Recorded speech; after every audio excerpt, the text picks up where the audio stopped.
Buenos días, estamos acá con Luis Helguera. Por favor, preséntate. Ya. Sí. Bueno, soy un abogado que ha estudiado maestría en Derecho Constitucional y que me he especializado en Historia Constitucional. Y en relación al conocimiento de la problemática del problema político del Perú, interesado por eso. Ya.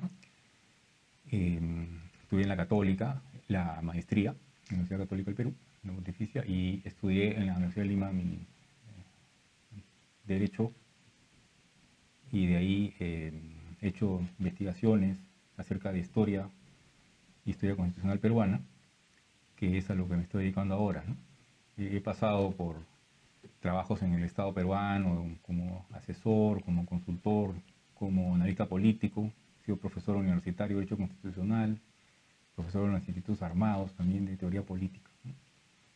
Ese es un área que siempre me ha interesado. O sea, eres especialista constitucional. Sí, sí, o sea, mi especialidad de Derecho, Sí. de maestría, de posgrado, es Derecho Constitucional. Ya. Pero dentro del Derecho Constitucional hay una disciplina específica que es la Historia Constitucional. Ya. ¿Ya? Y ahí es donde yo he puesto el mayor énfasis de mi esfuerzo, y yo tengo 2 tesis académicas aprobadas en materia de Historia Constitucional, la de licenciatura y la de posgrado. Las 2 tesis son de materia de historia, porque ese es el área que a mí me interesa más desarrollar. ¿De qué son las tesis? La primera tesis, que la desarrollé en los 90 en la Universidad de Lima, se trata acerca de la problemática de la Constitución peruana respecto de la estructura de las relaciones del Parlamento con el gobierno, y en concreto lo que es la disolución del Parlamento, ¿no? Ya. Y la forma como está regulada en el Perú, particularmente en la Constitución peruana, que era la Constitución del 93, y todavía sigue rigiendo ahora las mismas reglas, ¿no? Ujú. Y la otra tesis, la de maestría, esa sí ha sido más reciente, esa ha sido en 2014, ¿no? Que me he graduado como magíster, que se trata acerca de las amnistías que se dieron a lo largo del proceso de la guerra que hubo en el Perú, desde la llegada de José de San Martín, ¿no?, hasta la salida de Simón Bolívar después de la capitulación de Ayacucho. Hubo una serie de cambios de gobierno en Ujú. los cuales se dictaron amnistías a modo de caminar el proceso, ¿no? Ya. Son poco conocidas estas amnistías, poco estudiadas. Así que ese ha sido el tema de la tesis de maestría, a través de los cuales me introduje al problema de la historia de la independencia del Perú, de la llamada Guerra de Independencia, y ahí es donde empecé a ver que había un montón de información y digamos, un vasto materia de estudios, ¿no? Ujú. Y luego de haberme graduado con esa tesis, en la cual ya había hecho investigaciones históricas relativamente nuevas, ¿no?, me seguí metiendo a la investigación histórica de esa época, ¿no?, Ujú. y lo he expandido a el antecedente, que es la Revolución de Mayo en Río de la Plata, Ujú. con inclusive un antecedente anterior, que es las conocidas invasiones inglesas Ujú. a Río de la Plata, que se dan en 1806 y 1807. Y eso es hacia el pasado, ¿no? Pero hacia el futuro me he expandido en la historia republicana del Perú, a modo de discernir el efecto que tuvo esa guerra de la independencia, ¿no?, bajo los métodos de la historia constitucional, Ya. ¿no?, que han llevado prácticamente todo el siglo XIX, ¿no?, Claro. y han determinado, por supuesto, todo el destino de la República del Perú, ¿no? Entonces, ahí tenemos la etapa que está llamada el militarismo, El militarismo. que se instaura con la guerra de independencia, ¿no? Ya. O sea, hemos tenido básicamente presidentes militares, Claro. ¿no?, con una pequeña excepción en la época de Pardo, en el Partido Civil, y hasta el último, digamos, punto de la guerra interna que tuvo el Perú, que se pacifica en 1895, ¿no? Con el acuerdo de poner a Piérola en la presidencia en ese año, a Nicolás de Piérola. Entonces, esa es un poco el rango de tiempos que ha abarcado El militarismo. hacia adelante el militarismo, pero desde las invasiones inglesas de Río de la Plata, ¿no? O sea, este ámbito de tiempo histórico es lo que he cubierto a partir de la tesis de maestría. O sea, la tesis de maestría es como una especie como de articulación, ¿no? Una forma de coyuntura que quise entender más a fondo, ¿no? Y para eso es importante lo que llamamos la razón histórica. Entonces, los antecedentes directos se remontan hasta las invasiones inglesas y el efecto posterior se remonta casi hasta el fin del siglo XIX. Y también, bueno, he hecho estudios de historia europea, ¿no? Desde prácticamente el inicio de la Edad Media, a fin de entender, ¿no?, la historia europea, que es la que se va a proyectar a América para generar todo este proceso revolucionario, ¿no? Porque ese proceso revolucionario no es un proceso, dijéramos así, autónomo de América y Hispanoamérica, ¿no? Eso es un proceso histórico europeo que se proyecta acá, ¿no? O sea, ahí tienes toda una etapa del problema de la, digamos, el problema español, lo que se llamamos la guerra de independencia, ¿no?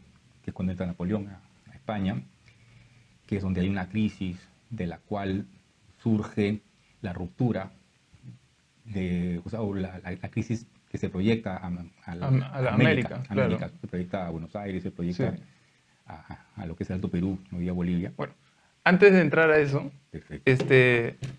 queríamos hablar un poco, establecer más o menos una fundación de lo que vamos a hablar hoy día. ¿Qué es cultura? Okay. Tú que eres experto en todo lo que es la historia constitucional de varios países, no solo del Perú, pero de varios países, y la historia de las constituciones del mundo, ¿no? El mundo y cómo surgieron, o del mundo occidental, y cómo surgieron. ¿Qué es la cultura y cómo eso afecta la historia actual? Bueno, eso es después, pero ¿qué es la cultura? A ver. Si me puedes explicar un poco. Ya estamos entrando a temas más, digamos, filosóficos. Sí. Todo orden político, ¿no?, e incluso no necesariamente constitucional, sino un orden político que llegamos hasta la Edad de Piedra, ¿no?, los primeros establecimientos neolíticos. Todo orden político tiene como fundamento alguna cultura, ¿no? La palabra cultura tiene varias acepciones. Una de ellas es lo que nos vincula con el culto. O sea, una cultura es todo un sistema de pensamiento que tiene como núcleo un culto.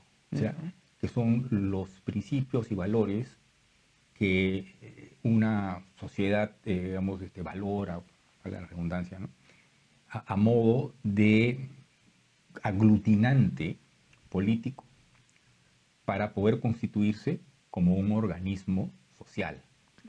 Claro. Ahora voy a entrar un poquito a filosofía, porque el ser humano es un organismo físico, ¿okay? Pero es un organismo físico que tiene una característica muy particular, que es que predomina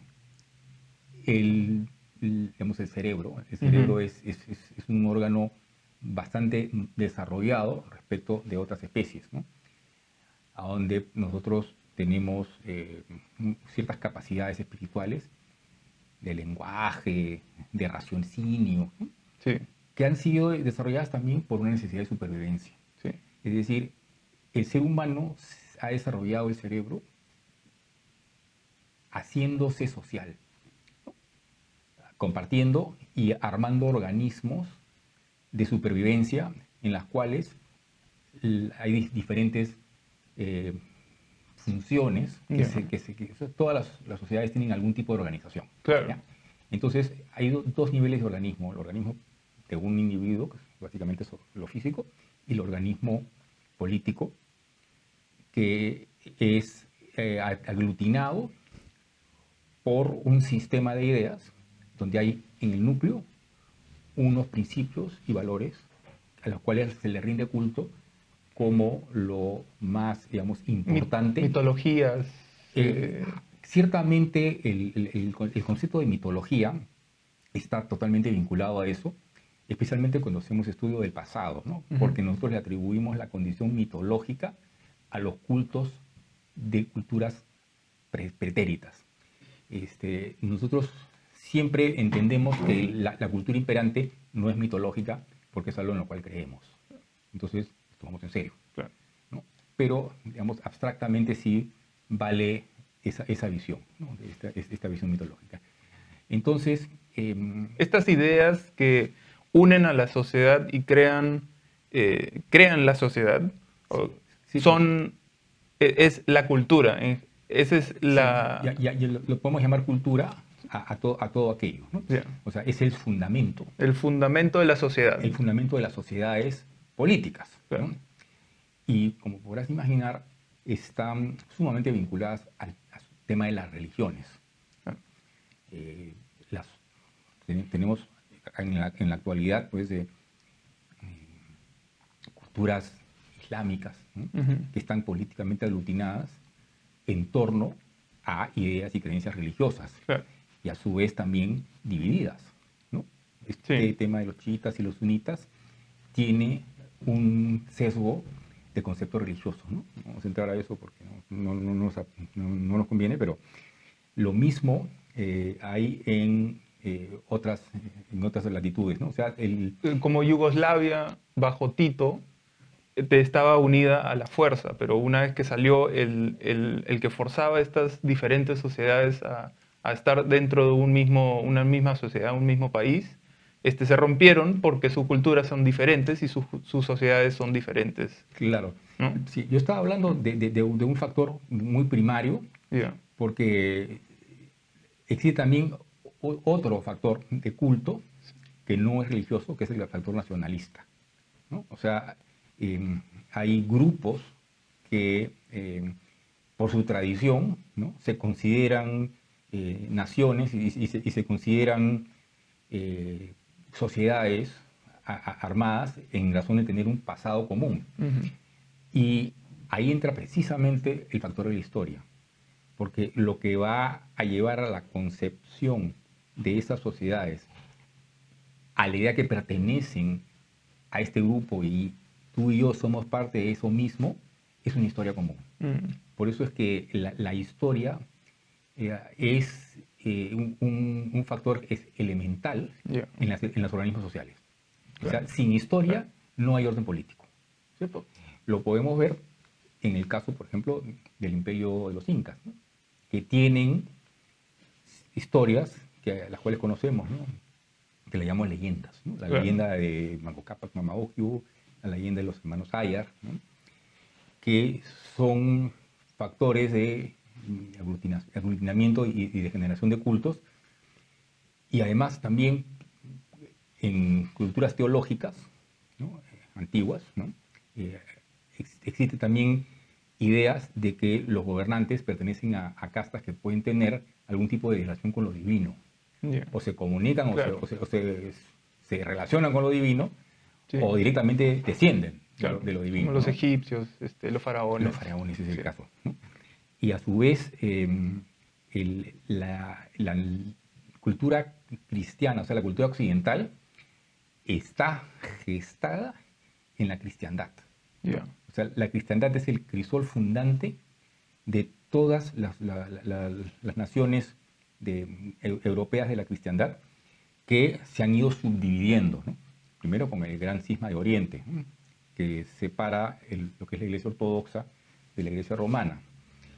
Y a su vez también concomitante con las llamadas tribus germánicas, que ya traían toda una historia, que ya tenían toda una mitología propia, claro, ¿no? Y costumbres y instituciones que cuando llegan a Europa se van a asimilar al cristianismo, sí, ¿no? Porque, y aquí ya es un tema digamos, de valoración, porque el cristianismo contiene valores superiores, ¿no? Valores que son de sentido común y que toda persona puede reconocer como, pues, de un buen vivir. claro, ¿No? no matar, no robar. Exacto. La ley mosaica, Cosas básicas de una sociedad, por así, decente, ¿no? por decirlo así, digamos, deseable. Claro, deseable. Deseable, ¿no? Deseable. O sea, cualquier persona le propones eso y sí, yo quiero vivir en una sociedad que tenga esas características. Claro. ¿No? Entonces, el cristianismo entra a lo que llamamos hoy Europa a través de Grecia, ¿no es cierto? La Biblia originaria es en griego, ¿no? El Nuevo Testamento, y después ha sido traducido al latín. Entonces, ahí hay valores filosóficos que vienen de Oriente, ¿ya? Pero que también pasan por el crisol de lo griego, ¿no? De lo platónico, ¿no? Entonces, si bien hay un atavismo con lo que es el judaísmo, el cristianismo es un judaísmo con, digamos, progresado. Progresado. Sí, sí. No, como el cristianismo tiene el segundo testamento, ¿es? No, el Nuevo Testamento y el Antiguo Testamento es el Sí. de los judíos, ¿no? Sí, sí. Y también Es un agregado. el Imperio Romano de Oriente, que es el cristiano, ¿no? Constantino se convierte al cristianismo como emperador, antes lo había combatido, y con ello el Imperio Romano se hace cristiano y en virtud de eso se hace protector de las sociedades, ¿no?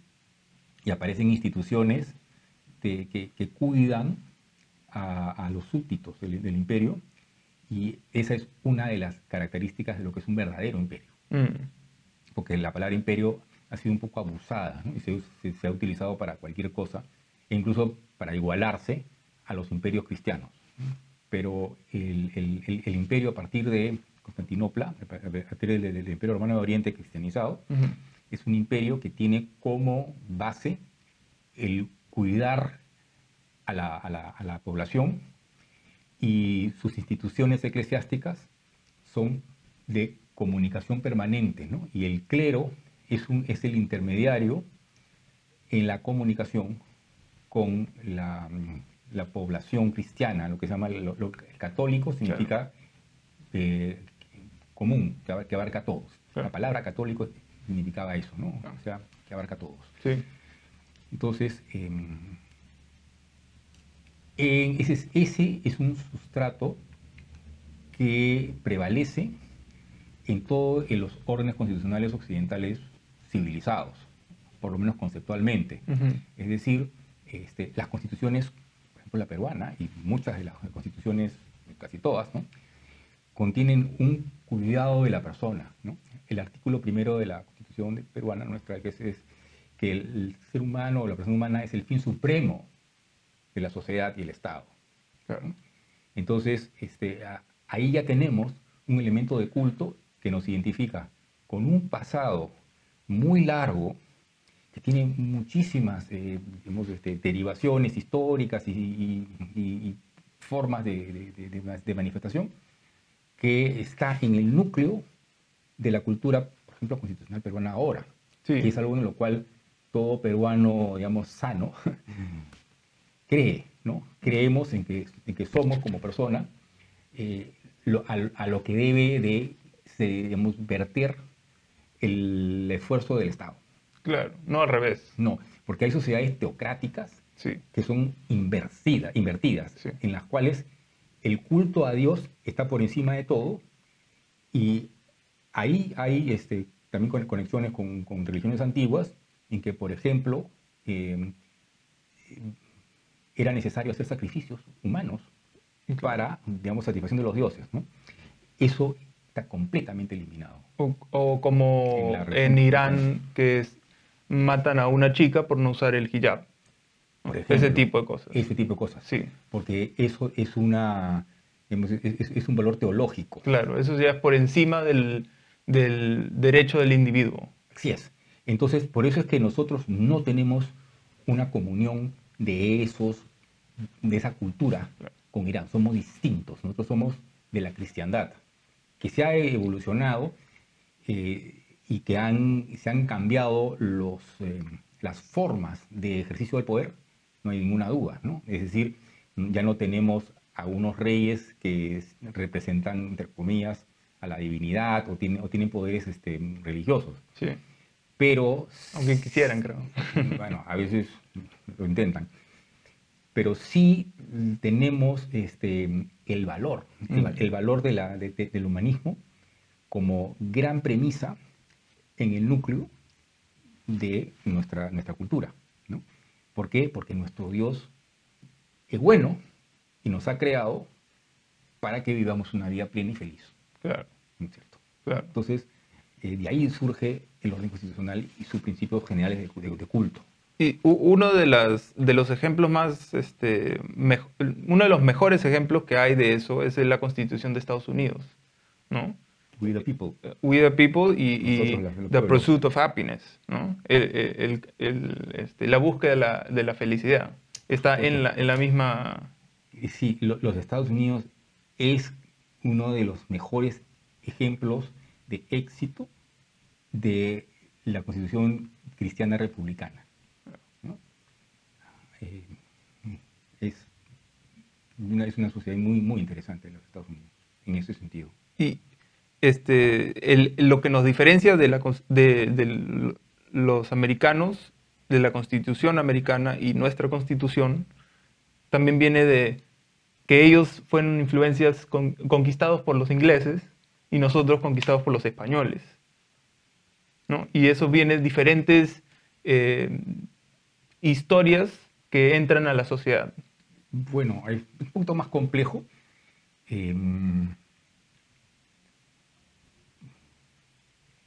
Hablar de conquista requiere de toda una explicación, porque son diferentes Por favor. Son diferentes las formas. Las formas, sí, totalmente diferentes. Sí, lo que hay en Norteamérica fue una colonización. Una colonización. Se llaman colonias. Sí. ¿No? Y eran colonias que ya desde de origen estaban separadas de Inglaterra, que le rendían de alguna manera obediencia a la corona, en realidad al Parlamento, porque ya en esa época ya empezaba a funcionar el Parlamento como poder. Y en el caso de las hispánicas, somos provincias en las cuales el rey era rey también del Perú, por ejemplo, ¿no? Claro, claro. O sea, si hay un virrey, tiene que haber un rey del Perú. Y ese es uno de los puntos que están de alguna manera matizados por la historia republicana, ¿no? En la cual el rey era de España y nosotros acá éramos una especie como de colonia, ¿no? Pero eso es algo que se ha distorsionado, porque en el derecho de Indias vas a ver perfectamente que estos eran reinos que funcionaban con el derecho español, ¿no? Y con los principios de la cristiandad, claro, que eran puestos por la corona. O sea, la corona española se ocupó del cuidado de las poblaciones americanas anteriores a Colón. Se encargó de la cristianización, ¿no? de traer esta religión, que también fue aceptada en muchos casos porque traía todos estos valores de culto a la persona humana, ¿no? Que no los tenía necesariamente las culturas digamos, americanas antiguas, ¿no? El culto al Inca, ese tipo de cosas, ¿no? Ese tipo de cosas desaparecen. Entonces, ese vínculo de protección que fue establecido de principio por Isabel la Católica, ¿no? Lo dejó puesto en su codicilo, ¿no? que fue la modificación que hizo su testamento cuando se descubrió que aquí habían poblaciones, ¿no?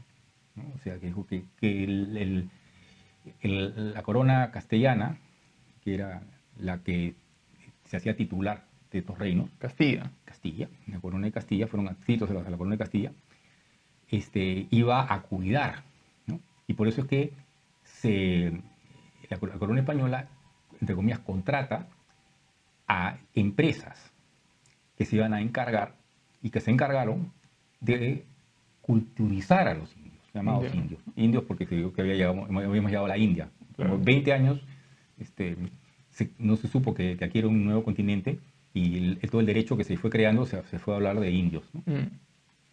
Por nacionalidad india. Entonces, este proceso de colonización, mal llamado, no es colonización en el Perú, sino es una expansión del Imperio Español trayendo toda la cultura española, ¿no?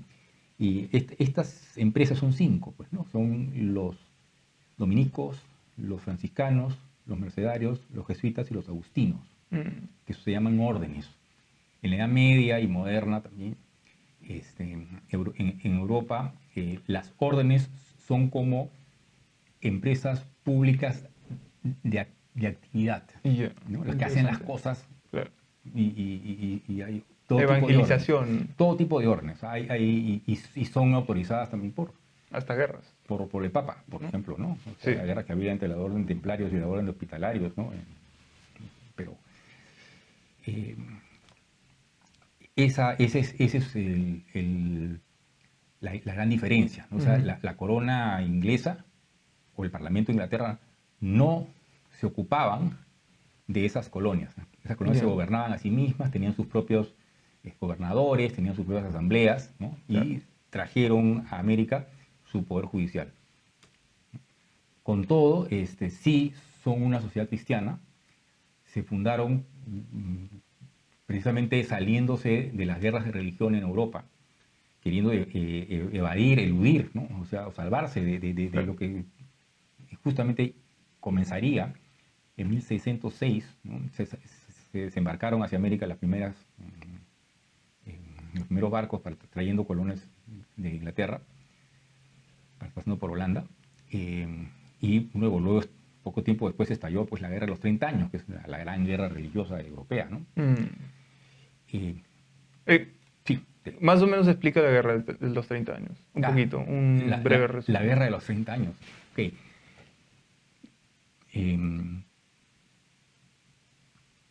La Guerra de los 30 años es una etapa del gran proceso histórico de Europa. Comienza en 1618 y acaba en 1648, ¿no? O sea, exactamente 30 años. 30 años. Sí. De todas maneras, estas guerras son un poco armadas históricamente al antojo de historiadores, ¿no? La guerra de los 100 años, la guerra de los 30 años, porque tienen guerras anteriores y después tienen guerras posteriores y también tienen guerras paralelas, ¿no? Pero la historia, digamos, común suele estudiar a ese espacio como un paquete, Guerra de los 30 años. Pero tiene varias etapas, ¿no? La primera etapa de Bohemia, la etapa alemana, después va a terminar con la etapa francesa, ¿no? ¿Quiénes involucraban esta guerra? Pues Alemania, Francia, súper complejo. Inglaterra. Súper complejo. Un montón de diferentes... Pero en esa época no eran países, eran... ¿O sí? No. Francia ya se estaba perfilando como Estado, España ya era imperio, ¿no? Y recientemente se había fundado Holanda, Inglaterra venía funcionando como país porque estaba en una isla, ¿no? Pero Europa se estaba acrisolando todavía en esa época, ¿no? Todavía no son mucho menos los países que hay ahora. Pero detrás de la guerra de los 30 años está en realidad el mercantilismo, ¿no? Porque en esa época, como muy bien dices, todavía no habían estados, entonces no habían ejércitos nacionales permanentes, sino que todos eran mercenarios. Es la gran guerra de los mercenarios, ¿no? Inclusive hay algunos ejércitos de mercenarios que peleaban solos sin representar a nadie. Entre ellos. ¿No? Simplemente por participar porque el botín, ¿no? El saqueo, era parte de la institución de la guerra. Entonces, llevaban digamos, sus soldados, no se llaman soldados, pero bueno, sus milicianos, a luchar. A luchar, ¿no? y de ahí saqueaban, y ganaban, ¿no? en su... Hasta eso había, ¿no? Lo que podían. Pero lo que manda en la guerra de los 30 años es el dinero. Yeah.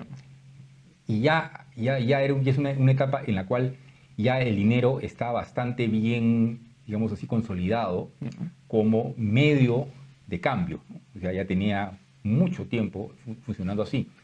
Entonces, muchas empresas financieras, ¿no? Están detrás de la guerra de los 30 años dando préstamos a diferentes señores, ¿no? Para que se instauren como gobernantes y para que después generen tributos que le paguen a los financistas, ¿no? Y muchas veces los grandes mercenarios eran financistas, eran gente con dinero, ¿no? que presentaban todo el paquete completo digamos, de servicios. La guerra, el saqueo y la plata de vuelta. Exacto, ¿no? Pero en la guerra de los 30 años triunfa la razón de Estado, porque el gran ganador de la guerra de los 30 años es Francia. Y Francia es un fenómeno, o sea, el Estado moderno es un fenómeno que se inventa en Francia. O que se acrisola en Francia, ni siquiera es inventado así, pensado, sino que por las diferentes, digamos, circunstancias históricas por las cuales atraviesa Europa, ¿no? La corona francesa va a ir funcionando, operando, manejando las cosas en la idea de una razón de Estado, de tener un territorio, de tener una nación, de tener una... Antes de esto, eran principados, ciudades, principados, ducados, condados, y habían también reinos. Era el sistema feudal, ¿no? El final del sistema feudal. Exactamente. El sistema feudal es el anterior. Y es el poder descentralizado del gobierno. O el caos, ¿no? O sea, cada señor manejaba su propia población. Básicamente hacendados. Hacendados con poder político, poder gubernamental total sobre sus propias tierras. Sí, casi. Y con mucha digamos, referencia al tema religioso. Claro. Porque necesitaban mucho de esos autorización del Papa, ¿no? Y eso es algo que precisamente termina con la guerra de los 30 años. O sea, una de las consecuencias de la guerra de los 30 años es que se acaba la preeminencia del Papa para autorizar emperadores, duques, ¿no? Antes el Papa tenía una autoridad enorme porque definían qué cosa era un conjunto político legítimo. Entonces, la guerra de los 30 años acaba eso. Y se empieza a formar el primer orden propiamente internacional. ¿No? Francia, como ya venía en esa línea, va a ser la gran triunfadora de la guerra de los 30 años. Pero ese es como la coyuntura de cambio del mundo feudal, que ya venía, digamos, en decadencia, a convertirse en el nuevo sistema internacional. En 1625 sale el libro de Hugo Grocio, ¿no? Sobre el orden internacional, ¿no? El Derecho de las Naciones, ¿no? Por decir, no me acuerdo el nombre, donde se establece los principios de lo que es un derecho internacional entre naciones iguales, ¿no? Ya no es que somos como que subordinados a un poder eclesiástico, papá, sino que cada Estado es un Estado soberano y nos vamos a relacionar de tú a tú con todos los demás. Esa es la idea que pone Grocio. Pero esa idea no es de Grocio. Esa idea surge del descubrimiento de América y surge de lo que se llama el siglo de oro español. Es Francisco de Vitoria es el que concibe eso con respecto a los imperios americanos.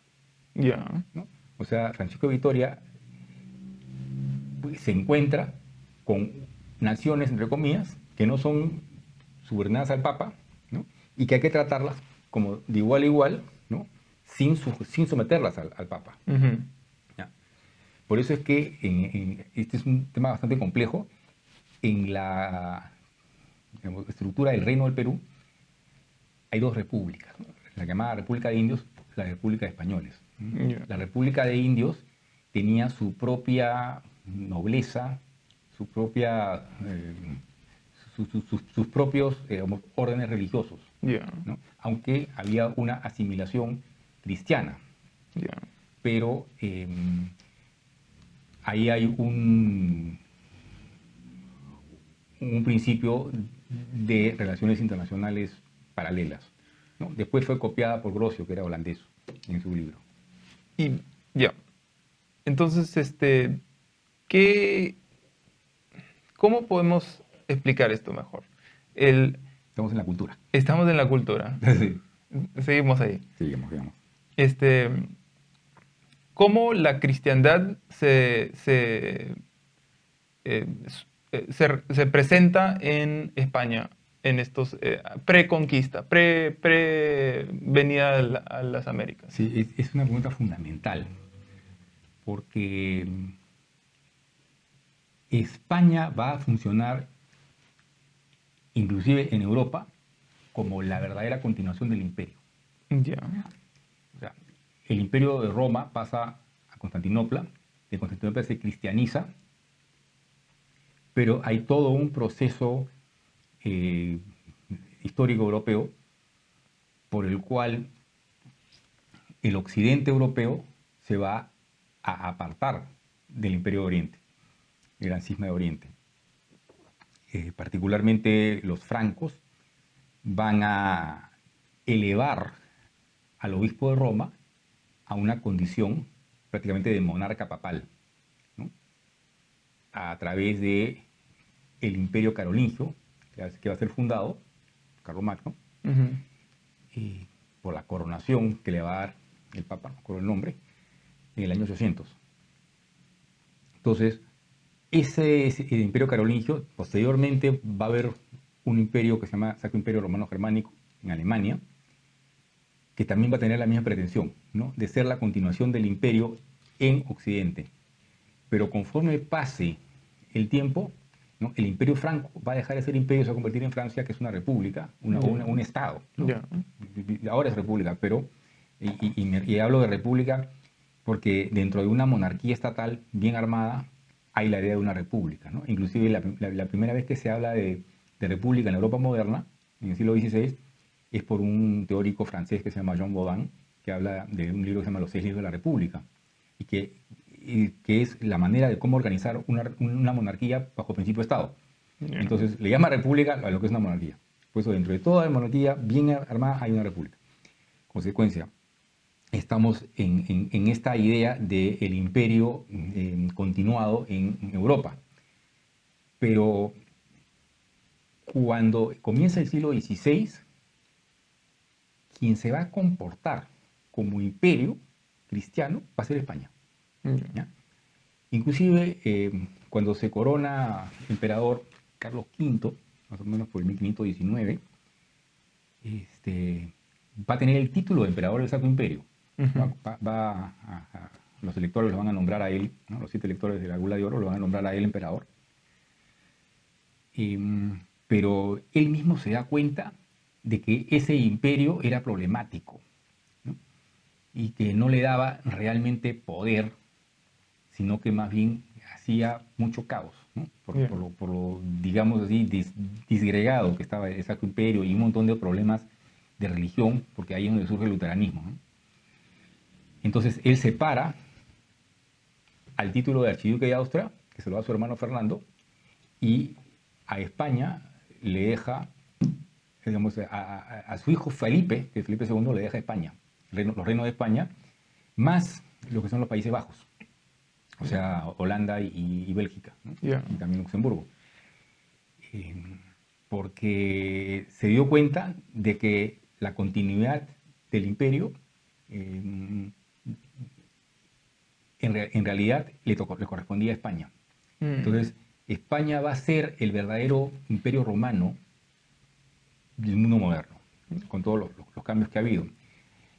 Un clásico, digamos, evento que lo puede determinar es la batalla de Lepanto, ¿no? La batalla de Lepanto es contra los turcos, ¿no? y quien estaba a cargo, ¿no? Estuvo a cargo de ese combate que determinó la decadencia de los turcos en el Mediterráneo, fue España. Ya. ¿Ya? Y no otro.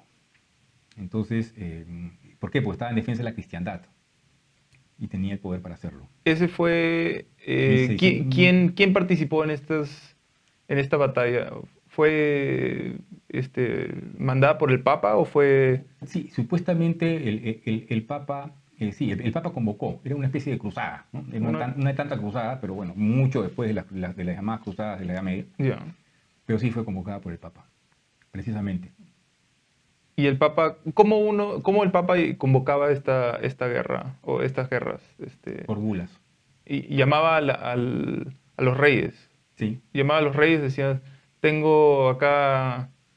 Escribía pues una bula, ¿no? en que hacía la invocación, ¿no? Para la protección de la cristiandad, ¿no? Yeah. Siempre con los valores de la cristiandad, o sea, con un, digamos, sesgo religioso, ¿no?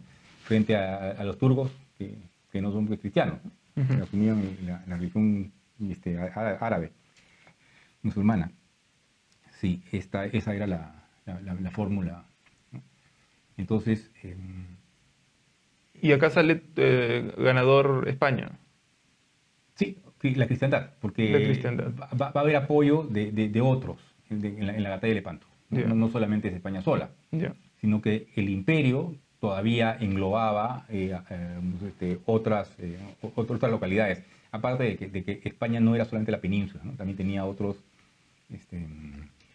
posesiones, el sur de Italia, ¿no? Esas cosas. Yeah. Pero en el siglo XVI, España es la más grande potencia europea. Yeah. Después Portugal se va a hacer la corte más rica por el tema comercial, porque lograron pasar por el Cabo de Buena Esperanza y establecer una nueva ruta de comercio, que era lo que buscaba España para el sur de África. Entonces ya Portugal se convierte en una potencia pero financiera, por el dinero que le resta, que le representa el haber sido la primera corte que estableció gran comercio con el Oriente a través del Océano Índico y del sur de África. Creo que nos hemos desviado un poco de la cristiandad. Sí, pero... Estaba contando entonces la cristiandad triunfa en la batalla de Lepanto. Y de ahí, ¿qué pasa? ¿De qué sigue? Bueno, de ahí que sigue. De ahí sigue la formación de un mundo no regido por el imperio ni por el papa, ¿no? Sino un mundo regido por las empresas mercantiles. O sea, entre la batalla de Lepanto y el inicio de la Guerra de los 30 años está el reinado de Isabel, que funda la iglesia protestante de Inglaterra, la anglicana protestante, ¿no? La iglesia que hizo su padre, Beco VIII, no era protestante. Era iglesia anglicana, pero era católica, ¿no? El protestantismo surge a partir de el hijo mayor de antecedentes a, creo que es Eduardo VI. Y Inglaterra y Holanda y Portugal comienzan a convertirse en cortes más mercantiles, ¿no? Y detrás de Inglaterra va a haber una gran empresa que es la Compañía Británica de Indios Orientales, ¿no? Que se va a fundar justo a cambio de siglo, ¿no? Del 16 al 17, o sea, casi 2 décadas antes del inicio de la Guerra de los 30 años.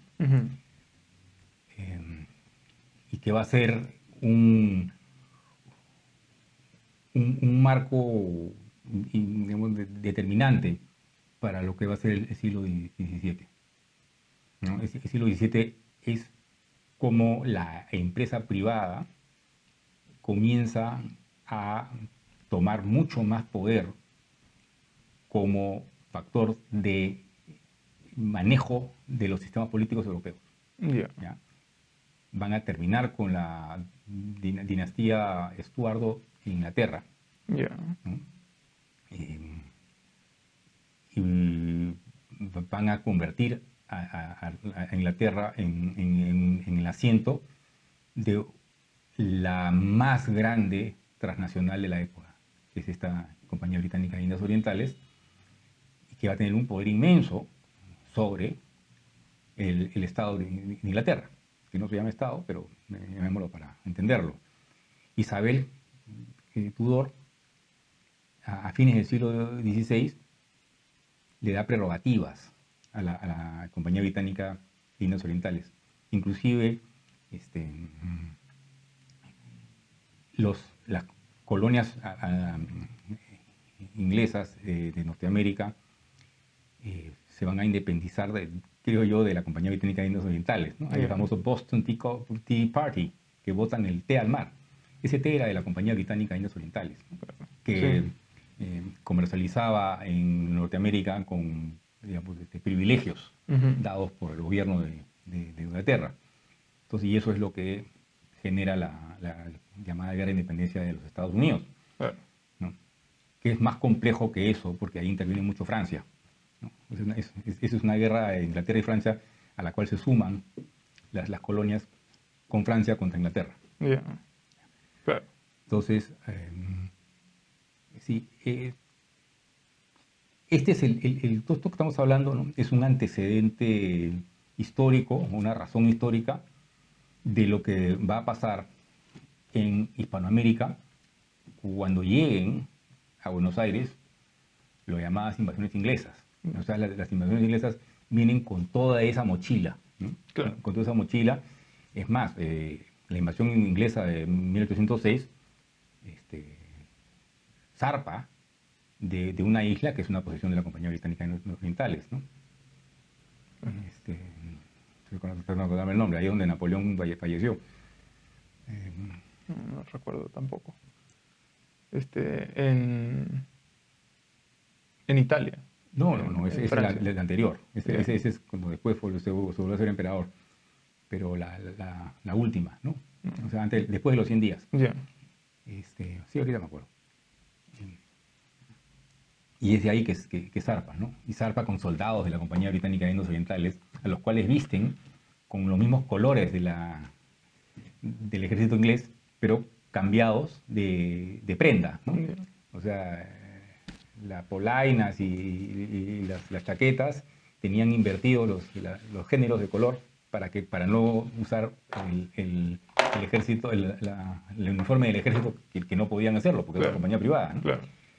Pero surge de ahí, ¿no? Entonces, las independencias de América estuvieron impulsadas por esta compañía, desde afuera, ¿no? Sí.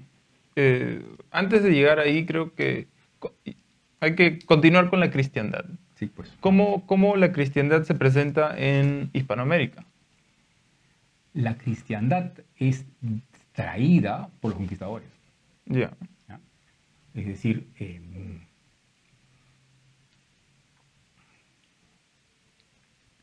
la fundación del Reino del Perú viene con una capitulación que se le da a Francisco Pizarro en España, ¿no? Entre el segundo y el tercer viaje. Y con esa capitulación, Pizarro tiene el encargo de cristianizar, ¿ya? Y por cuenta de la corona. O sea, como te decía, ¿no? La corona tiene ese encargo, tiene esa vocación de imperio. O sea, la verdadera vocación de imperio es una vocación de llevar la cultura cristiana. No es cuestión simplemente de poner gente y establecer una explotación de recursos, no, sino es llevar la cultura. Entonces, esa capitulación determina la forma cómo se va a presentar la historia de la conquista de Atahualpa. ¿Cómo? Como una conquista, precisamente, porque en España se había llevado hasta pocas décadas antes la llamada Guerra de Reconquista, que acaba en 1492, mismo año que se descubre América, es que los reyes católicos van a tomar el reino nazarí de Granada y van a suplantarlo por un gobierno cristiano. ¿Ya? Entonces, esa reconquista tenía ciertas formas de cómo operaba. Y esas mismas formas tuvieron que ser, digamos, ejercitadas, aplicadas para la conquista, lo cual es un poco absurdo, porque no estaba nada invadido, como estaban la península por árabes, no había una guerra religiosa entre los incas y los españoles, ¿no? Entonces, este episodio que hay del padre Valverde con la Biblia, ¿no? que se la da a Atahualpa la tira al piso, ¿no? Todo eso es bastante, digamos, forzado. No sé si ocurrió o no ocurrió, no lo sabemos. Los cronistas lo han, digamos, afirmado. Hasta ahí sabemos, ¿no? Pero le han dado mucho peso. Y lo que pasa es que está sumamente configurado hacia lo que le daría al proceso una conquista legítima, no solo por Pizarro, sino también por la corona española. Funcional a los españoles en ese tiempo. Funcional a la corte. A la corte. ¿Por qué? Porque los cronistas eran funcionarios de la corte. No eran necesariamente de Pizarro, ¿no? Tienen que venir. Son como notarios. Claro. Notarios claro. Que pone la corona para asegurarse de que las cosas van a caminar bien. Así que no sabemos con qué intención fue hecha esa forma, pero funcional fue. Pero digamos que esa historia es la que se presenta. La que se ha empleado para definir que esto era una provincia española conquistada. Más o menos, ¿cuál es la historia ¿cómo se dice? La que se presenta ahora, la que la gente, la que se enseña a la gente. ¿Cuál es la historia de la conquista? Esa, ¿no? Que los españoles vinieron con... Claro, lo que pasa es que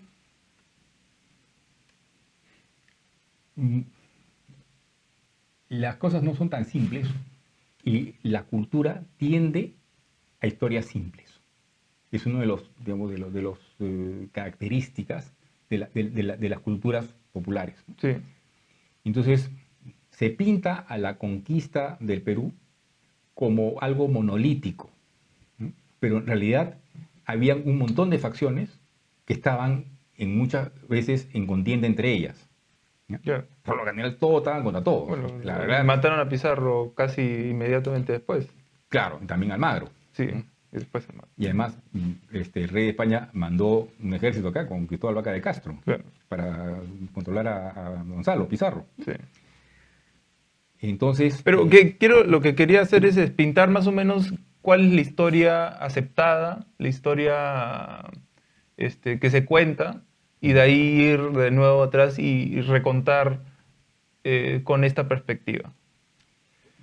Ya, la historia que se cuenta es que la conquista de Atahualpa fue como una conquista cristiana, ¿no? Con un tema religioso, ni pie ni cabeza, porque pedirle a Atahualpa que reconozca la Biblia de un momento para otro es algo absurdo. Realmente absurdo, sí, ¿no?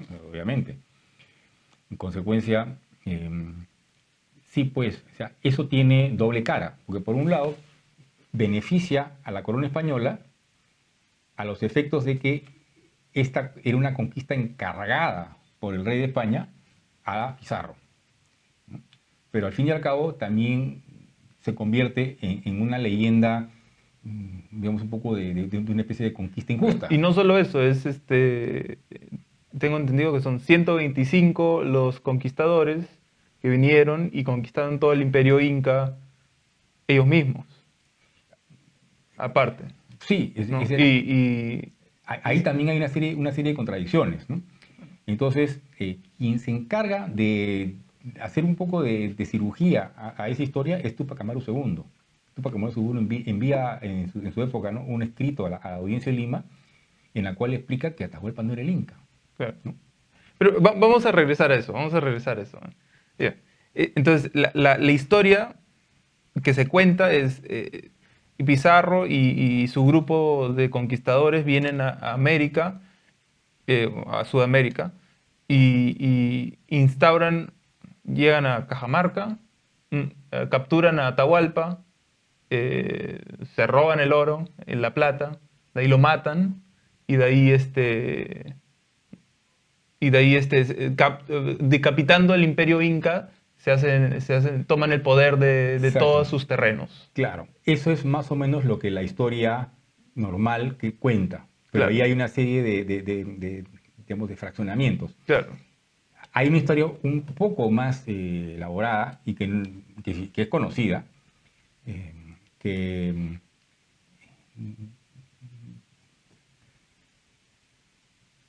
bueno, vamos por partes. Por Sí, eso sí, he sí, tenido sí. que explicarte eso. ¿Por qué? Sí, Porque esto del oro, ¿ya?, es parte del proceso de conquista cristiana, ¿no? O sea, fue necesario para el rey de España eso, a modo de que esto se constituya como una conquista cristiana. ¿Por qué?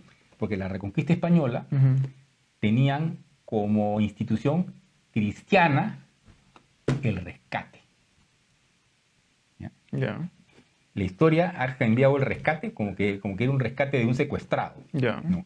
El rescate de la reconquista española era el rescate de las poblaciones conquistadas para que no sean este, vejadas por el ejército conquistador. Precisamente lo que te hablaba, de que el pillaje, ¿no?, y el vandalismo, a veces eran 1, 2, 3 días, ¿no?, de que hacían lo que querían con las poblaciones para poder pagarle al ejército vencedor. claro. Así, Ya. así se En pagaba. la Claro, reconquista española eso estaba prohibido, ya, ¿no?, porque era una reconquista cristiana, entonces claro. no se podía proceder de esa forma. Y el rescate es la institución que suplanta a esa posibilidad. Entonces se presenta el conquistador ante el conquistado y le dice: págame para pagar a mis fuerzas y, no, y se queda a salvo tu población. Esa era la institución, la fórmula que se empleaba en la península. Entonces, la misma tenía que funcionar en la conquista del Perú. Ya. Entonces, a pesar de que Atahualpa no era el conquistado, porque Atahualpa no era el Inca, No era el no Inca. había Huáscar llegado a era. ser Inca, Claro, era Huáscar el Inca, claro. estaba en proceso. O Sí, sea, iba a tomar Cusco cuando lo agarraron, sí, ¿no?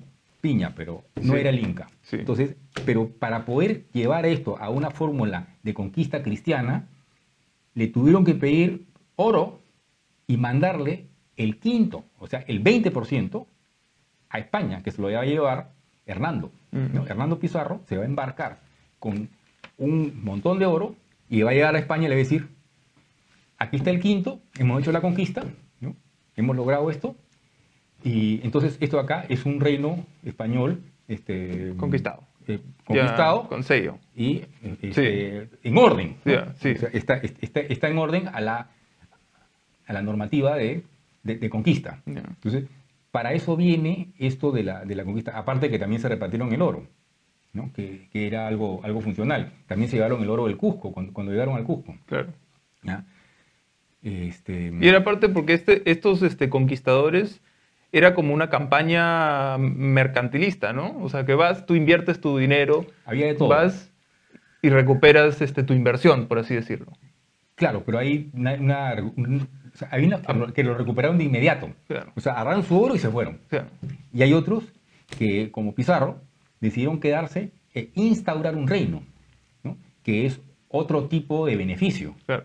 ¿ya? Sí, Pero ese reino que instauran es un reino español, con el rey de España como rey nominal, pero como ese era un rey que ya estaba de alguna manera combinado con los reyes alemanes, ¿no?, ya era un rey Habsburgo, ¿no?, mm, entonces ya hay un primer grado de desencuentro, ¿ya? La conquista de Pizarro, que era un extremeño, un trujillano, era una conquista eminentemente castellana, ¿no?, leonesa. claro, claro. Entonces, no comulgaba, porque en España habían habido muchas circunstancias, muchos problemas de este rey alemán, ¿no? Mm. Las germanías, ¿no? Una serie de rebeliones y ese tipo de cosas. Y lo que instaura Pizarro acá es un reino eminentemente cristiano, ¿ya? Y, Ya. La razón por la cual matan a a Atahualpa, perdón, tiene que ver con con la cristiandad, con las cortes españoles también. por supuesto, lo que pasa es que el principal, digamos, aporte normativo español, ¿no? Aparte de la Biblia, que era digamos, la historia sagrada, Ujú. que va a ser asimilada por la conquista, es las partidas de Alfonso X el Sabio. Mm. Y en las partidas de Alfonso X el Sabio estaba tipificado el delito de regicidio y de homicidio. Entonces, como Atahualpa había mandado matar a Huáscar, que estaba prisionero, entonces es condenado de acuerdo a las partidas de Alfonso. Entonces, de acuerdo al derecho español. Claro. La primera aplicación del derecho español en el Perú es la condena de Atahualpa, que es una condena española cristiana, Claro. por haber mandado matar a Huáscar. Entonces, nada tiene que ver con el rescate. Claro. No, Y no es traición, y no fue, porque también creo que hay una historia que fue, le dieron el oro y ya lo mataron y ya está. Claro, ¿No? para esa historia tienes que construir el rescate como que te voy a pagar para que me liberes. Claro, Pero claro, no era para que lo libere. claro. O sea, te voy a pagar en función a que tienes que pagarle a tus huestes para que tus huestes no se pongan como locos a depredar, ¿no? Para que se puedan ir los que participaron en la conquista con su plata, y particularmente para poder pagarle a la corte española el 20%, el quinto, y cristianizar, digamos, dentro de lo que es el Imperio Español, esta conquista, y inscribir este reino del Perú Ujú. como un reino oleado y sacramentado. Claro, ¿Ya? Esa es la razón. la razón. Pero ese es un episodio determinado precisamente por las costumbres y las fórmulas medievales que venían de la Reconquista Española. Claro, ¿Ya? por supuesto. Y además de la necesidad de dinero que tenía la corona en esa época, porque en esa época había montones de guerras en Europa, la guerra de Italia, ¿no? O sea, y la guerra con Venecia, la guerra de Cambrai, hay un montón de necesidad financiera que requeriría la corona española, que en ese momento era el Imperio de Habsburgo también. Entonces, hay varios matices, ¿no? Sí. En todo esto, como puedes ver, existen varios matices. Sí. Ya, entonces matan a Atahualpa y Pizarro se queda con... viene a Lima. Primero, Pizarro pasa por Jauja, Jauja. funda Jauja, y eso casi podría ser la fundación del Perú, pero todavía no había entrado al Cusco. Ya. Entonces, cuando entra al Cusco, Pizarro es recibido como Huiracocha, que había venido a salvarlos, porque había eliminado al enemigo al que se estaba levantando. Claro. Bueno, la guerra civil entre Huáscar y Atahualpa. Huáscar Claro. era del Cusco, Medio Atahualpa hermano.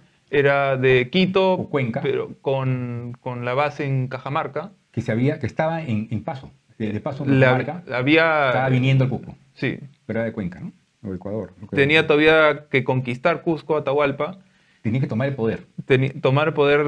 Y para eso tenía que hacer una lucha adicional. O sea, iban Claro, a morir claro. gente en el Cusco. Claro. Y ellos estaban preocupadísimos de que venía este ejército a volver Porque a las panacas atacarlos. reales en Cusco tenían otra visión de quién era el legítimo inca en esa época. Medios hermanos. Pues, o sea, Claro. eran hijos de Huayna Cápac ambos, Claro, pero con diferentes panacas. claro, ¿Ya? La panaca cusqueña era la de Huáscar. claro. Consecuencia, Pizarro es recibido con los brazos abiertos, ¿no? Y se le permite llevarse el oro. Sí, Y hay una primera etapa digamos, como un idilio, ¿no? Una luna de miel, ¿no? Que después se va a romper porque el primer problema que tiene Francisco Pizarro son sus hermanos, ¿no? Que eran un poco... Más todos eran hijos de diferentes mamás, ellos también eran medios hermanos. Yeah. ¿No? Y Pizarro ni siquiera era el legítimo, Yeah. pero era el más hábil de todos, ¿no? El que más había logrado...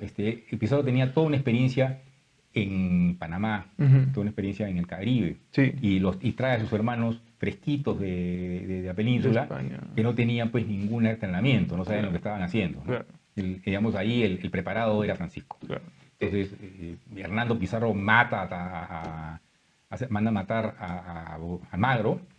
Antes de eso, con eso revienta todo. Claro, antes de eso, cuando Pizarro llega a Quito, ¿no? O a Ecuador o a Colombia, se asocia con un grupo de indígenas de la zona. Llega por Piura. Por Piura, ya. Sí, San Miguel, la primera ciudad que funda, que es ahora existe Piura, ¿no? Yeah. Y se asocia con unos rebeldes, porque los rebeldes del norte estaban en contra siempre han estado en contra del imperio inca. Entonces, todo el tiempo Pizarro contó con muchos asociados. Muchos asociados que ayudaron a conquistar en la primera batalla en Cajamarca. Eso sí. ¿No? Sí, pues. Que es importante saber porque la historia cuenta que ellos llegaron solos y no fue así. Fue que... Claro, pero... con ayuda. Con sí, un poco de ayuda. Con un poco de ayuda, ¿no? Claro. Sí. Y ya. Eso quería establecer eso. Llegamos entonces. Pizarro funda Lima. Primero funda Jauja 2 veces. Jauja 2 veces. ¿Por qué 2 veces? Porque antes de llegar a Cusco y después de llegar a Cusco vuelve a fundarla. O sea, en 2 fundaciones. Porque la primera fundación fue un poco como que no fue fundación. O sea, pasó por ahí. Fue así nomás. Y dijo, oye, esta podía ser la capital del Perú. Yeah. Porque pensó que tenía que luchar contra los cusqueños, ¿no? Pero cuando se dio cuenta de que los cusqueños no eran problema, pasó nuevamente por Jauja. Ahí sí funda Jauja y deja al cabildo, 3 personas. Pero el problema de Pizarro se da cuenta de que no es la población local. El problema de Pizarro van a ser los españoles que están en Panamá, que van a querer meterse a este proyecto, porque como esto era una cosa que surgía totalmente de sorpresa, ¿no? O sea, ¡wow! Un imperio, ¿qué es esto? ¿No? Esto es enorme, ¿no? Nadie sabía hasta dónde llegaba esto, era totalmente desconocido. Entonces, no faltó que venga Pedro de Alvarado, ¿no? Con un barco que se había hecho para pretender meterse y también tener un filón de esto, ¿no? Entonces, parte del oro de Atahualpa se lo tuvieron que dar a Pedro de Alvarado, a de la Plata. ¿Quién es Pedro de Alvarado? Pedro de Alvarado era un español que estaba en Panamá. En Panamá junto con los conquistadores, o sea, con todo el equipo de gente que estaba en el Caribe ya pues 20 años, ¿no? Que empezaron pues en Dominicana, ¿no? Y era todo una etapa histórica, en 2 décadas, ¿no? Y ahí decide que el problema era con ellos, ¿no? Y tenía que fundar una capital que tenga acceso marítimo. Entonces manda a buscar y le presentan Lima. Entonces ahí funda Lima como la capital del Perú. Entonces hay 3 fundaciones. Esa primera fantasma de Jauja, una segunda de Jauja y luego Lima, que es el 18 de enero de 1565, pero que en realidad él fue llevado a Lima el 6 de enero. ¿No? El del 6 al 18 es el tiempo que tomó en traer al cabildo de Jauja y transportarlo a Lima para ahí fundar Lima en acto oficial. ¿Y cuál es la historia, la mitología de esa, la historia, la leyenda de esa fundación de Lima? Bueno, el cacique Taurichusco, etcétera, ¿no? que vivía ahí. De lo de los 3 reyes, ¿por qué se llama? Claro, pues como es el 6 de enero, era Bajada de Reyes. Entonces, al ser presentada a Lima, a Francisco Pizarro, el 6 de enero, entonces entendió que esto era un acto del divino, ¿no? Y que los reyes le habían traído esto como una gran, digamos, aporte, ¿no? Entonces por eso es que se llama la ciudad de los reyes, que son los reyes magos. Claro. 3 veces coronadas, ¿no? Melchor, Gaspar y Baltasar. Claro. Interesante. Entonces, Pizarro funda Lima, ahora sí. Y, y lo matan, ¿no? No, lo matan los almagristas. Bueno, Los almagristas. después de que ellos matan a Ah, entre los españoles, los mismos españoles, hay conflictos.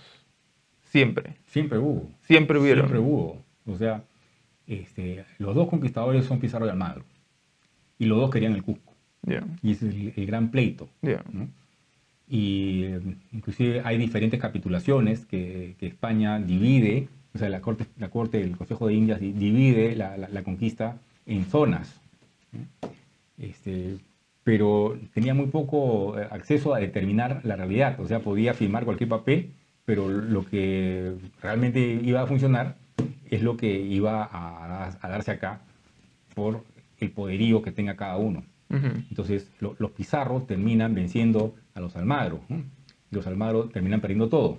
Los Almagros no querían Chile, no les interesaba Chile porque lo que querían era el Cusco. Yeah. Pues precisamente por ese factor de que el Cusco los había recibido como grandes salvadores, y a Pizarro, a Francisco Pizarro, le dan a Inés, ¿no? a la hermana de Huáscar, como esposa. Claro. Y le dan las mejores encomiendas, que son las de Huaylas. Entonces era deseable, el Cusco era el centro que te iba a dar un enorme poder. Y por eso es que surgen las luchas entre Huáscar y Atahualpa, entre Pizarro y Almagro. Pizarro y Almagro. ¿no? Esa es la razón del pleito. Ya. Y de ahí Hernando Pizarro manda a matar a Almagro, Almagro que desata todo el... Y eso el conflicto. Le da motivos a la corte española para mandar acá fuerzas a pacificar el Perú, Yeah. ¿no? Y disque tomar control. Y ahí se funda el virreinato, que el virreinato es la institución de gobierno del reino. ¿no? O sea, se toma por implicado que existía un reino. ¿no? Para que tú puedas fundar un virreinato, tiene que haber un reino. Entonces, ese reino no tiene un documento de fundación, porque estos documentos de Jauja no existen. ¿no? En consecuencia, esto se convierte en un virreinato precisamente por la intervención española, por la intervención de la corte, o sea, también el español, los Pizarro. Entonces, ya desde ese momento hay una contingencia, ¿no? Y esa contingencia se va a dar durante todo el virreinato. O sea, la corte española nunca va a poder gobernar el Perú a sus anchas, nunca va a poder. Y de alguna manera lo entiende. Y eso lo entienden mejor los Habsburgo que los Borbones. O sea, cuando se da el cambio de los Borbones en 1700, los Borbones pretenden establecer un dominio mucho más estricto, ¿no? Fundan dos virreinatos nuevos, ¿no? El virreinato de Granada y el virreinato de Río de la Plata, y generan la rebelión de Tupac Amaru. La rebelión de Tupac Amaru es una rebelión antiborbónica, o sea, no es una rebelión antiespañola, ni nada. O sea, él se quería proclamar rey del Perú, por la gracia de Dios, Claro. a título de José I, ¿no? Porque él era José Gabriel. En consecuencia, esta estructura de un reino del Perú ya medio independiente, siempre lo fue, y hay un montón de formas históricas en las cuales se ve esto. ¿no? Por eso es que el virreinato es la época negra de la historia, pero no se estudia nada. Se estudian anécdotas, digamos así, relevantes, Claro. pero hay una tensión entre los que vivían acá y España, pero igual se les pagaba los tributos necesarios, se aceptaba que vengan acá las órdenes religiosas que se encargaban de la población autóctona, De y evangelizar. era todo un sistema. ¿no? Sí. Pero los españoles eran los que tenían las haciendas, y lo que poco a poco comenzaron a desarrollar el comercio, que puede hacer un comercio con China, que es lo que querían los españoles cuando contrataron a Colón, y se encontraron con América.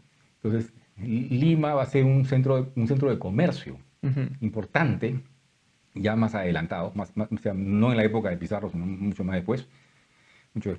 Y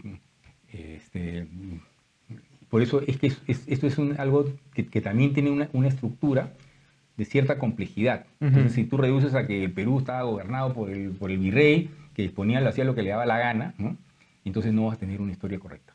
Porque los españoles, los conquistadores que se quedaron en el Perú, lograron tener bastante poder que disgustaba a la corona española. Exactamente, así es. ¿No? La corona española quería que esto sea un dominio feudal de ellos. Claro.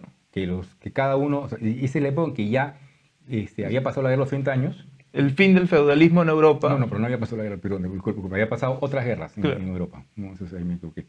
Ya. Pero que eso va a ser después. Pero ya venían con la idea de que Francia había establecido un sistema monárquico en el cual cada ciudadano era un súbdito. Ir centralizando el poder, debajo del rey. Debajo del rey, sí. ¿No? Y también España quería hacer lo mismo. Así es, lo mismo quería hacer Carlos V. Entonces, cuando vinieron acá los conquistadores, querían que los conquistadores estén bajo el poder del rey, pero en esas épocas todavía existía el feudalismo, En Perú se instaura un feudalismo que se llama la encomienda. La encomienda. La encomienda, además, la encomienda también era el feudalismo español. O sea, el encomendero español es el señor feudal de España durante la época de la Reconquista. Entonces, estos conquistadores precisamente van a establecer las encomiendas. Y el primer encomendero es Pizarro, que le da la mejor encomienda de todas, que es la de Huaylas, que después él la va a compartir con otro y después con otro más, ¿no? con otro conquistador más. Y las guerras españolas eran para que no se tenga el sistema de las encomiendas hereditario. Que se corte la herencia, que tengan encomenderos, pero cuando se mueran, todo pase a título de la corona. Nunca lograron eso. Eso no lo pudieron hacer. Mandaron a Pero de la Gasca finalmente. Pero de la Gasca se tuvo que ir corriendo y eso no se estableció. Y el reino del Perú se estableció como un reino con estas dos repúblicas, la República de Indios y la República de Españoles, en las cuales se respetó el orden de los curacazgos. O sea, los curacas eran los señores feudales de los indios bajo sus propias, sus propias reglas, y nunca se desarmó esto hasta Bolívar. Hasta Bolívar. O sea, quien termina, y el que termina con los señoríos, digamos, de los señoríos autóctonos del Perú, es Bolívar, con un decreto. Pero durante el virreinato, esos señoríos existían, y uno de ellos, pues precisamente es Tupac Amaru. Claro. O sea, que era... Todavía se respetaban en esos momentos las familias reales, las panacas, o sea, como realeza. No, todavía... no, solamente los curacas. Los curacas nomás. Sí, la realeza incaica se había rebelado contra los españoles, ¿no? Y al último matan a Tupac Amaru primero, lo cual fue muy injusto, ¿no? No era necesario, ¿no? Fue una barbaridad que hizo Francisco Toledo y que le costó el desprecio de Felipe II en España. O sea, a pesar de que Francisco Toledo había hecho un trabajo de 10 años acá, cuando fue a hablar con Felipe II no lo recibió, ¿no? Por haber matado a Tupac Amaru. ¿Cómo así? ¿Qué pasó? ¿Cuál fue la dinámica ahí?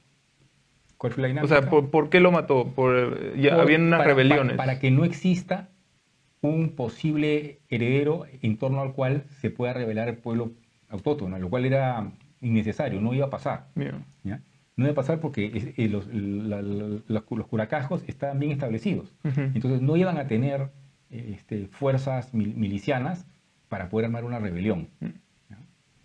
Pero porque eso era una forma de modus operandi, dijéramos, ¿no? Normal en este tipo de guerra de conquista en la historia europea. Al señor Toledo se le ocurrió la idea de ejecutar a Tupac Amaru primero, lo cual terminó de destruir la panaca. Estos son los incas de Vilcabamba, ¿no? Que ahora no sabe dónde era, porque ya desde Manco Inca estaban de alguna manera escondidos. Manco Inca se había rebelado contra los españoles porque él había notado de que no le daban una preeminencia, digamos, imperial, ¿no? No iba a ser un inca. Ya había otra época en la cual el reino del Perú, instaurado por los Pizarro, era el gobernador supremo, ¿no? Pero se le dio título nobiliario, ¿no? De Oropesa, un marquesado de Oropesa a la sucesión de la panaca cusqueña, claro. ¿no? Después ese título terminó en España, no se sabe por qué, por razones del derecho español, y luego se extingue la panaca del Cusco y ya no queda más de ellos, ¿no? O sea, pero Tupac Amaru II, él se declara descendiente directo de Tupac Amaru I, y por consiguiente él sería el legítimo rey y no el Carlos III de Borbón, que era el rey que estaba a su tiempo. Entonces, cuando los Borbones reemplazan a los Habsburgo, eso genera un disgusto, un cambio en la gente acá en Sudamérica. Sí, por supuesto, generó un repudio, ¿no? Sí. Porque esos eran reyes franceses. Claro. En realidad, cuando Felipe V toma el reino de España, quien mandaba ir a Luis XIV, su abuelo. El primer virrey que se puso en la época de los Borbones fue elegido por Luis XIV, Santa Pau. Entonces, hay todo un rechazo de la sociedad peruana a la monarquía española, pero acá ya estábamos en el 18, ¿no? Ya había rutas de comercio, ya había una autonomía, ¿no? Y más bien es en razón de eso que los Borbones fundan dos virreinatos diferentes. O sea, le sacan territorios al Virreinato del Perú y fundan primero Nueva Granada y finalmente fundan el Río de la Plata en 1776. Y a eso fue lo que se reveló Tupac Amaru I. Tupac Amaru II. Tupac Amaru II. Al Virreinato del Río de la Plata, porque el Virreinato del Río de la Plata va a ser, digamos, el virreinato que va a tener jurisdicción sobre el Alto Perú, sobre Potosí, la gran mina de plata, que era la mina donde salía la plata con la cual se hacía comercio con la China, y también la plata que mandaban a España. Entonces, Carlos III decide estratégicamente hacer este virreinato y darle todo lo que es el Alto Perú, a modo de que la gente de Lima no pudiese, digamos, gobernar sobre esto, ¿no? Pero Tupac Amaru II, que era Condorcanqui, manejaba el transporte, tenía mulas. Entonces es uno de los afectados económicamente por esto, y ahí surge una contienda que no desafía la Real Cédula de fundación, sino él apela a que no quiere mandar mitayos a trabajar a Potosí, porque quedaba muy lejos y quedaba en otro país. O sea, empezó como el colmo. O sea, encima de que haces que Potosí ya no sea parte del Perú, encima quieres que del Perú manden mitayos, ¿no?